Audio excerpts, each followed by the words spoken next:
जय माता दी। आप सभी का आपके अपने चैनल ज्योतिष बाई कमला पांडे में हार्दिक स्वागत है। आज इस वीडियो में हम चर्चा करेंगे, बहुत छोटी छोटी सी गलतियां होती हैं हमसे, जिसके कारण हमें हमारी कर्मों का पूर्ण फल नहीं मिल पाता है। कई बार हमें पता भी होती हैं, लेकिन हम उन्हें नजरअंदाज कर देते हैं और उसके परिणाम स्वरूप फिर हम जो अथक प्रयास कर रहे हैं उसमें हमें उतनी सफलता नहीं मिलती है जितनी हमें मिलनी चाहिए, यानी कि हमारे परिश्रम का पूर्ण फल हमें नहीं मिलता है। इस महाशिवरात्रि पर वो छोटी छोटी गलतियां कौन सी हो सकती हैं जिन्हें करने से आपका पुण्य किसी और के पास जा सकता है या आपको उसका पूर्ण लाभ नहीं मिल सकता है, इसकी चर्चा हम इस वीडियो में करेंगे। उससे पहले उन सभी भाई बहनों का, मित्रों का तहे दिल से शुक्रिया अदा करते हैं जिन्होंने वीडियोस को शेयर किया है, लाइक किया है और सुंदर सुंदर कमेंट्स किए हैं। सभी मित्रों का, भाई बहनों का तहे दिल से शुक्रिया अदा करने के साथ ही माता रानी से, भोले बाबा से हम कामना करते हैं कि आपकी सभी मनोकामनाएं भी शीघ्र पूर्ण हो। भोले बाबा और माता रानी हम सभी पर अपनी कृपा दृष्टि, दया दृष्टि बनाए रखें। आइए ज्यादा समय न लेते हुए चर्चा को आगे बढ़ाते हैं। सबसे मुख्य गलती हम एक करते हैं कि जब मंदिर जाते हैं तो माचिस इधर उधर से ले जाते हैं। वैसे तो अगर आप घर से दीप जला करके ले जाएं तो बहुत ही अच्छा होता, पर ये संभव नहीं है, तो इसलिए आप अग्नि के स्वरूप में अपने घर से माचिस लेके जाते हैं या लाइटर लेके जाते हैं। फिर अपने घर के द्वारा ले जाए हुई माचिस या लाइटर से जब आप दीप प्रज्वलित करते हैं तो उसका पूर्ण फल दीपदान का आपको मिलता है। नंबर 1 तो ये हो गया। नंबर 2, जो बहुत बड़ी गलती हम कई बार करते हैं, आपने देखा होगा, तेरा तुझको अर्पण क्या लागे मेरा। ये बात तो सही है, लेकिन जो उसने हमें दिया है उसमें से हम उसे दें वो ज्यादा अच्छा है, ना कि जो उसने विश्व को दिया है उसमें से ही उसे दे दें।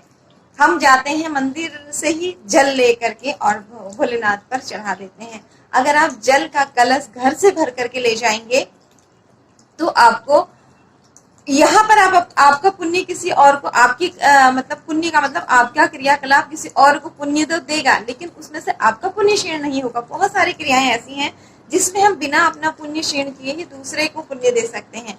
जब आप कलश लेकर के श्रृंगार करके घर से जाएंगी तो अगर कोई व्यक्ति अपना कोई विशेष कार्य करने जा रहा है, रास्ते में वो आपका दर्शन कर ले तो उसका कार्य सिद्ध हो जाता है, क्योंकि आप ही तो हैं माँ लक्ष्मी का रूप। जब आप श्रृंगार कर लेती हैं, कलश ले लेती हैं, तो साक्षात लक्ष्मी माँ का वरदान आपको मिल जाता है। इस तरह से अगर आप कलश बना करके, यानी कि जल भर करके घर से ही तैयार करके कलश को, लोटे को आप ले जाते हैं और उसके बाद आप भगवान को अर्पित करते हैं, तो इससे आपके घर के पितर भी तृप्त होते हैं जब घर के रसोई का जल जाता है।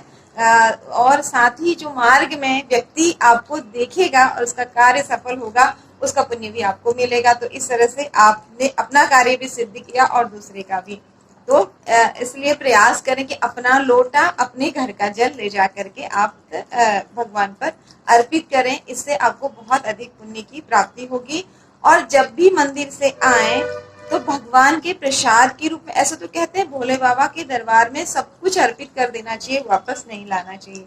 लेकिन उन्हें अर्पित करने के बाद आप उनकी जलधारी से जो नीचे जल गिरता है वहां से एक दो जल की बूंदे एक बेलपत्री में लगा करके अपने कलश वाले लोटे में, अपने बर्तन में थोड़ा सा छींटा ले आए वापस, और उसे घर ला करके उसमें थोड़ा गंगा जल और जल और मिला लें, उसको अपने घर में छींटें और फिर उसमें कलश बना करके अपने घर के मंदिर में जो आपने भोले बाबा स्थापित किए वहां स्थापित करें। फिर देखिए, ना केवल घर में सुख शांति होगी, लक्ष्मी की वृद्धि भी होगी। आप बाबा से, माँ से प्रार्थना करें, जब आप पूजा करें जल के छींटे अपने लोटे में बेलपत्र के साथ डालें, वापस आते समय उनसे कहें, मैं आपकी कृपा और आपका आशीर्वाद अपने घर में सुख शांति, अपने परिवार की सुख शांति के लिए लेके जा रही हूँ। आप मेरे साथ सूक्ष्म रूप से चलिए, माँ के साथ मेरे घर में विराजिए।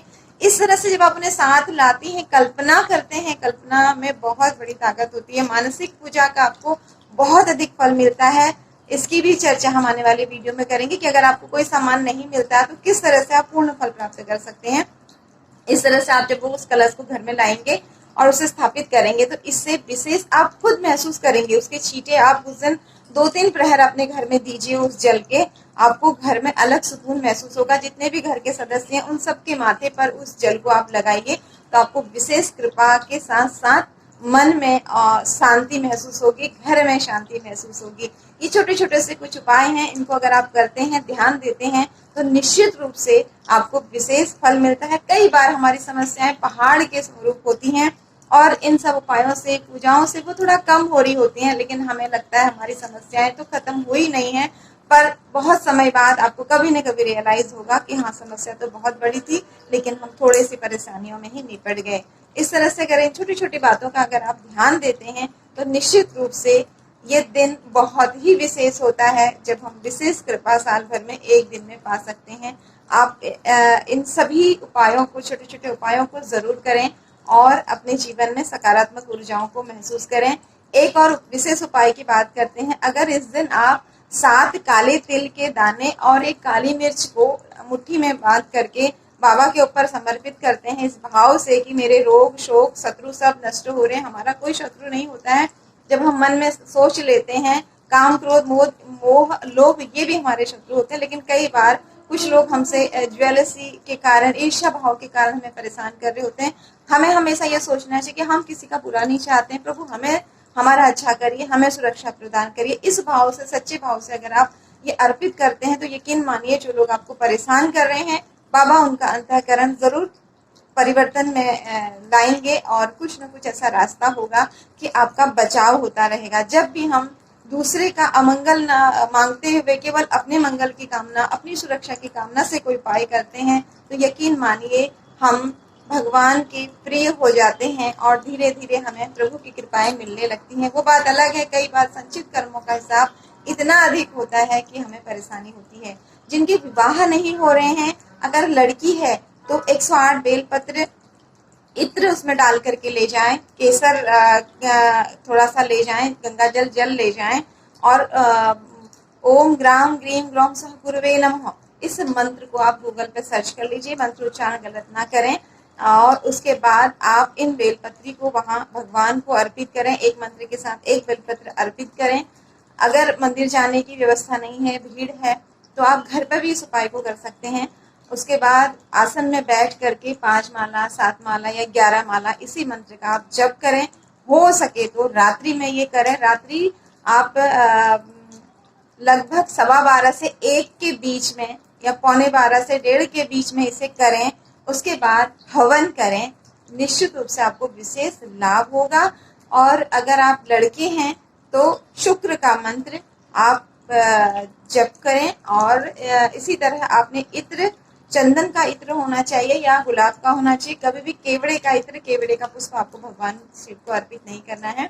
इसी तरह आपने, अगर आप पुरुष हैं, यानी कि आपके विवाह नहीं हो रहे, आप लड़का है, तो आपने शुक्र के मंत्र का जप करते हुए 108 बेलपत्री को, जिसमें आपने इत्र लगाया है, उन्हें अर्पित करें। बाबा को सफेद चंदन अर्पित करें, पुष्प अर्पित करें, चंदन, अक्षत, धूप, दीप, नैवेद्य अर्पित करें और फिर 5, 7 या 11 माला का जप करके एक माला से हवन करें। समय वही अर्धरात्रि का होगा।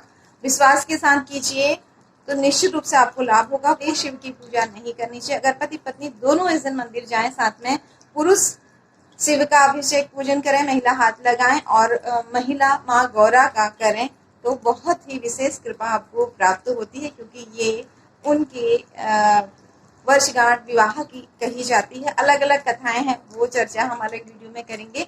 निश्चित रूप से इस तरह से अगर आप शिव और शक्ति दोनों का पूजन इस दिन करते हैं तो बाबा अपनी कृपा, मैया अपनी कृपा जरूर हम सब पर बरसाएंगे, क्योंकि हम उनके अबोध शिशु हैं। जाने अनजाने हमसे जो भी गलतियां होती हैं, हम क्षमा याचना जरूर करें पूजा के बाद, क्योंकि कितने ही बड़े विद्वान क्यों ना हो, भगवान की पूजा में कुछ न कुछ त्रुटि सबसे रह जाती है।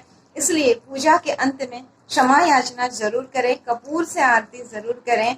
इस तरह से अगर आप इन छोटी छोटी बातों का ध्यान रखते हैं, इस दिन काम, क्रोध, कलह, कलेश इन सब से दूर रहते हैं, निंदा आलोचना से दूर रहते हैं, किसी जरूरतमंद की मदद कर देते हैं, किसी की पूजा की व्यवस्था कर देते हैं, उससे भी बड़ी बात, अगर भक्तों की बहुत बड़ी लाइन है, आप जल्दी मंदिर से बाहर निकल जाते हैं, तो ये भी पुण्य का काम है। निश्चित रूप से इन छोटे छोटे चीजों को करके देखिए और आपके जीवन में परिवर्तन जरूर होगा। आप एक दिन जरूर कहेंगे कि हाँ, आपके इन छोटे छोटे उपायों से बहुत बड़ा नहीं तो छोटा परिवर्तन ही हुआ, मन में सकारात्मक ऊर्जाएं बढ़ी।